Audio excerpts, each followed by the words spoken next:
বন্ধুরা, এসে গেছি ইতিহাস বিদ্যার্থী টিউটোরিয়াল চ্যানেলে।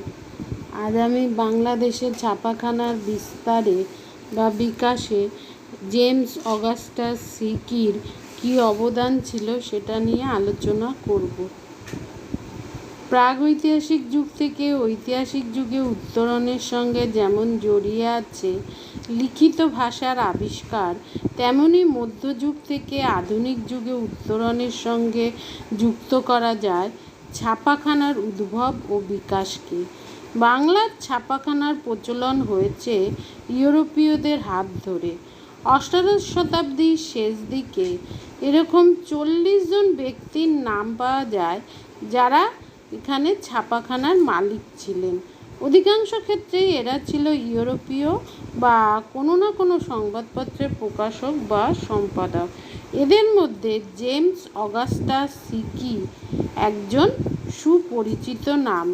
এই ছাপাখানাগুলিতে প্রধানত ইংরেজি সংবাদপত্রই ছাপা হতো। বাংলার ছাপাখানার ইতিহাসে জেমস অগাস্টাস হিকি একজন উদ্যোগী ও অগ্রণী ব্যক্তিত্ব ছিলেন। ছাপাখানার জগতে তার প্রধান অবদান হলো তার উদ্যোগে কলকাতায় প্রথম ছাপাখানা প্রতিষ্ঠিত হয় 1778 খ্রিস্টাব্দে।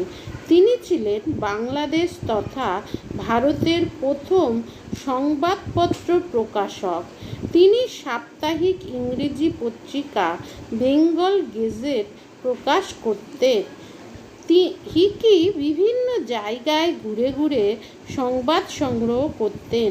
পেশাদার সাংবাদিক না হলেও তিনি বাংলা তথা ভারতের সাংবাদিকতার পথপ্রদর্শক ছিলেন।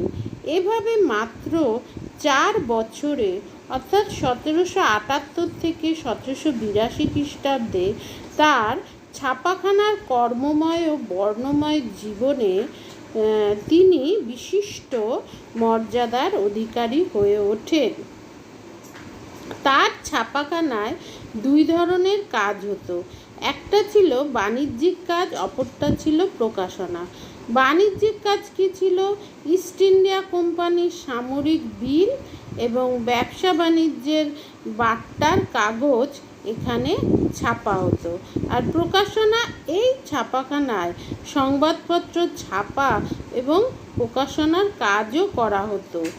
ইস্ট ইন্ডিয়া কোম্পানির কর্তৃপক্ষের সঙ্গে বিবাদ ও একজন পাদ্রীর মানহানির মামলার ফলে হিকির কারাদণ্ড হয় এবং শেষ পর্যন্ত পরিণতি হয় তার সংবাদপত্র ও ছাপাখানা বন্ধ হয়ে যায়। জেমস অগাস্টাস হিকি কলকাতায় মালবাহী জাহাজের প্রথম ব্যবসা শুরু করেছিলেন, কিন্তু ব্যবসায় লোকসানের ফলে তিনি সর্বশান্ত হয়ে ঋণগ্রস্ত হয়ে পড়েছিলেন। তখন তিনি উপলব্ধি করেন যে সারা বাংলা প্রেসিডেন্সিতে অনেক ইউরোপীয়দের বসবাস, তাদের মধ্যে পারস্পরিক যোগাযোগের জন্য একটি ইংরেজি পত্রিকা থাকলে ভালো হয়। কলকাতা তৎকালীন সময়ে হয়ে উঠেছিল বাণিজ্য নগরী, তাই তিনি অল্প অর্থের ছাপাখানার ব্যবসার কথা ভাবেন। কারণ একটা কাগজ বার করলে তাতে বিজ্ঞাপনের অভাব হবে না এবং অনেক ক্রেতাও পাওয়া যাবে।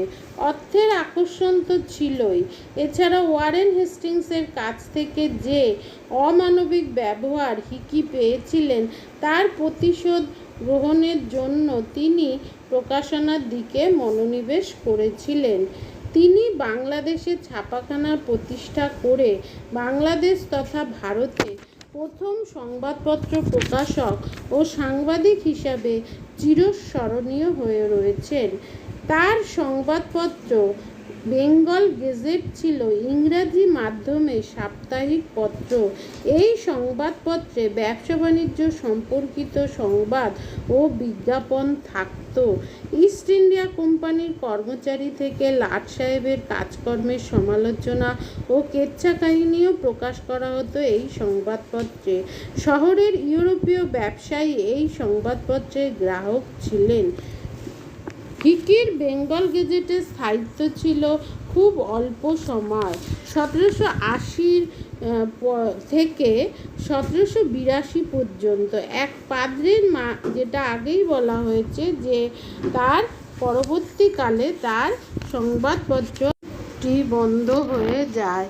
সবশেষে বলা যায় যে কোম্পানি সরকার হিকি ও তার সংবাদপত্রের উপর ক্ষুব্ধ ছিল, তাই এই পত্রিকার প্রকাশনা বন্ধ করে দেয় 23শে মার্চ 1782 খ্রিস্টাব্দ।